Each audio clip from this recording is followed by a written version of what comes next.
पता नहीं। चलिए ठीक है, चलिए मैं करके देखिए। अब सबसे पहले हमने देखा कि मटेरियल्स क्या होता है आपका, व्हाट इज मटेरियल। मटेरियल्स क्या होते हैं? मटेरियल्स मतलब ये होते हैं basic substance that have mass and occupy space. मतलब एक ऐसा तत्व बोल सकते हैं या फिर एक ऐसी वस्तु बोल सकते हैं जो कि क्या करती है, जिसका कोई कुछ निश्चित द्रव्यमान होता है, ठीक है। साथ ही साथ जो कि स्पेस में ऑक्यूपाई करती है। स्पेस में ऑक्यूपाई करती है का मतलब क्या होगा कि इसका मतलब ये है कि जैसे देखिए कि मेरे हाथ में एक मोबाइल रखा हुआ है, दिख रहा है सभी को मोबाइल? हाथ में मोबाइल दिख रहा है सभी को? यस ठीक है। सर। देखिए ये मोबाइल है, इसका कुछ मास होगा, ठीक है। मास मीन्स द्रव्यमान होगा, प्लस इसकी अगर बात करें आगे और तो इसने कुछ स्पेस घेर रखा है। ये जो आपका ये एटमॉस्फेयर है तो इसने अपना कुछ स्थान घेरा है ना। ये देखिए, देख लीजिए ये आयताकार शेप में है, रेक्टेंगल शेप में है, तो उतना इसने आयत घेर लिया, उतना इसका एरिया है, तो उसने इतना क्षेत्रफल को घेर रखा हुआ है।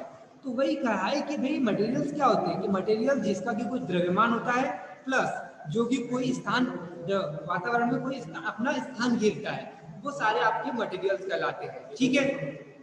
आगे अगले सेंटेंस में कहा है कि इट कैन बी नेचुरल और ह्यूमन मेड। मतलब जो आपके मटेरियल होते हैं वो नेचुरल भी हो सकते हैं या ह्यूमन मेड भी हो सकते हैं। नेचुरल से मतलब प्राकृतिक रूप से भी आपके कुछ मटेरियल्स होते हैं जो कि प्रकृति में पहले से ही उपलब्ध होते हैं, और कुछ ह्यूमन मेड होते हैं।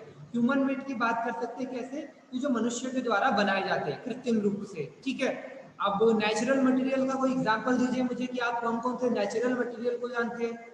सबसे पहले बात करेंगे नेचुरल्स की, तो नेचुरल मटेरियल की बात बताइए, कौन कौन से नेचुरल मटेरियल है नेचर में? ऐसे कौन कौन से मटेरियल है जिन्हें आप जानते हैं?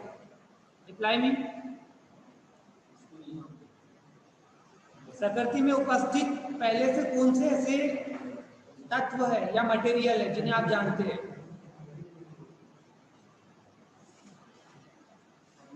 रिप्लाई कीजिए कोई।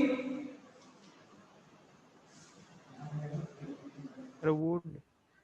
हाँ, पत्थर, कागज, लकड़ी सर। लकड़ी, पत्थर, और और मतलब बहुत कुछ।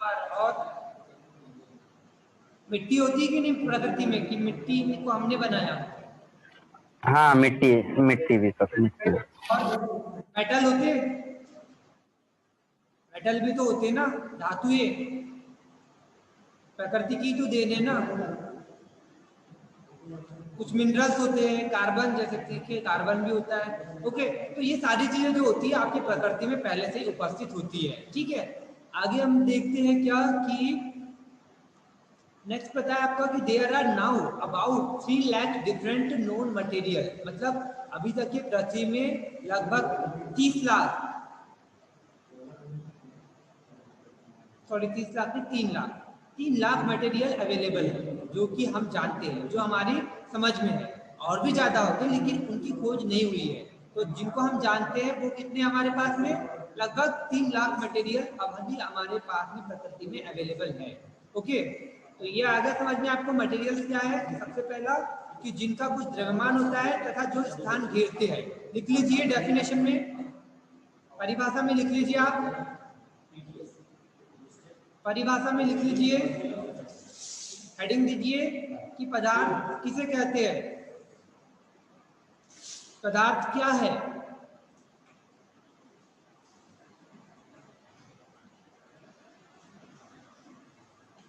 तो लिखिएगा पदार्थ एक ऐसे आधारभूत तत्व है जिनका कि कुछ निश्चित द्रव्यमान होता है तथा जो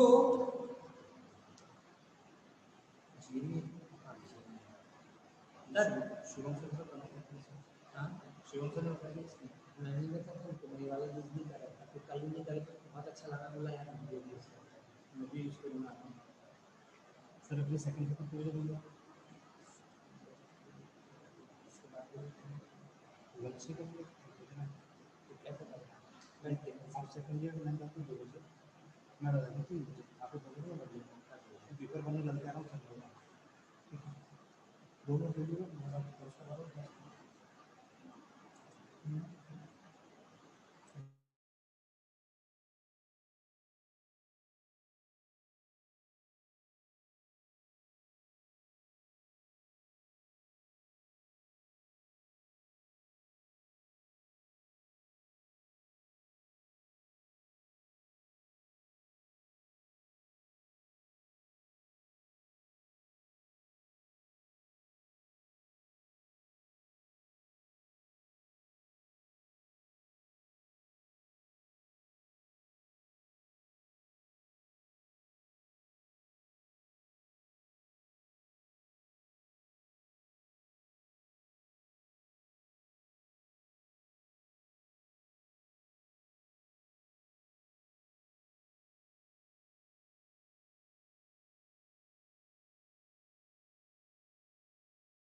आवाज आ रही है मेरी आपको? हेलो, आ रही है सर। हम आ गया था बीच में, चलिए थोड़ा आपको डिस्टर्बेंस हुआ। परिभाषा लिख लिया आपने?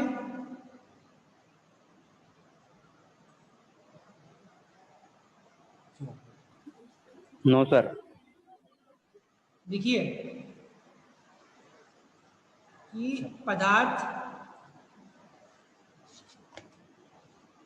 पदार्थ किसे कहते हैं, ये लिखिएगा साइड रीडिंग, उसमें लिखिएगा पदार्थ में आधारभूत तत्व है।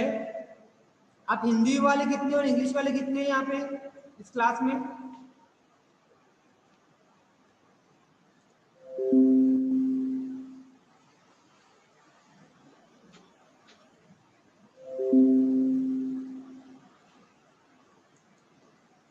हिंदी वाले कितने और इंग्लिश वाले कितने, उस बेसिस पे मुझे ध्यान रखना पड़ेगा कि मटेरियल्स की property, classification of material property, कुछ भाई जितने आपके मटेरियल होते हैं इनकी खुद की एक प्रॉपर्टी होती है। ठीक, प्रॉपर्टी क्यों होती है कि भाई प्रॉपर्टी के बेसिस पे किसी मटेरियल को या किसी चीज को जान पाते हैं। एज एग्जाम्पल आप मुझे कैसे जानते हैं कि भाई मेरी प्रॉपर्टी के बेसिस पे जानते हैं कि भाई मैकेनिकल इंजीनियरिंग, मैकेनिकल ब्रांच में मैं एक लेक्चरर हूँ, मैं मैकेनिकल स्टूडेंट्स को पढ़ाता हूँ, कुछ माइनिंग के स्टूडेंट्स को भी पढ़ाया है, तो उस बेसिस पे मेरी एक आइडेंटिटी है, मेरी प्रॉपर्टीज के बेसिस पे कि मुझे टीचिंग करके आती है, मैं पढ़ाता हूँ।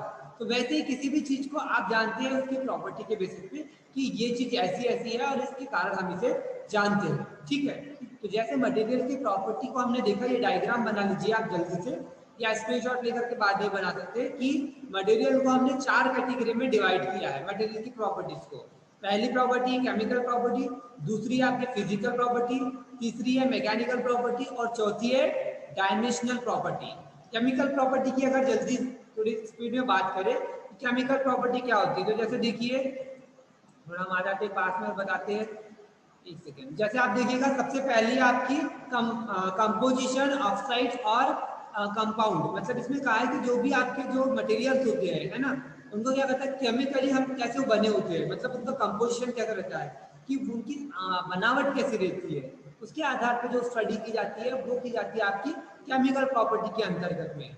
आप जैसे देखिएगा कि जो मटेरियल्स होते हैं प्रकृति में जो उपस्थित होते हैं मटेरियल, तो वो क्या होते हैं कि उनको दो फॉर्मेट में होते हैं, एक तो ऑक्साइड के रूप में होते हैं या एक कंपाउंड के रूप में होते हैं। ऑक्साइड के रूप में मतलब कुछ पदार्थ जो होते हैं वो ऑक्सीजन के साथ में मिले रहते हैं। ठीक है, जैसे सोडियम ऑक्साइड, या फिर आप कह सकते हैं और भी जितने भी आपके मेटल्स आप देखिए तो ऑक्साइड के फॉर्म में मिले रहते हैं, तो वो जाते हैं केमिकल कंपोजिशन के बेसिस पे माना जाता है। कंपाउंड फॉर्म में देखिए, जैसे कि आप देखा होगा कि हमारे पास में बर्बेरियम ऑयल है, वहां क्या निकलता है भी, बर्बेरियम ऑयल में क्या निकलता है? Manganese sir, manganese.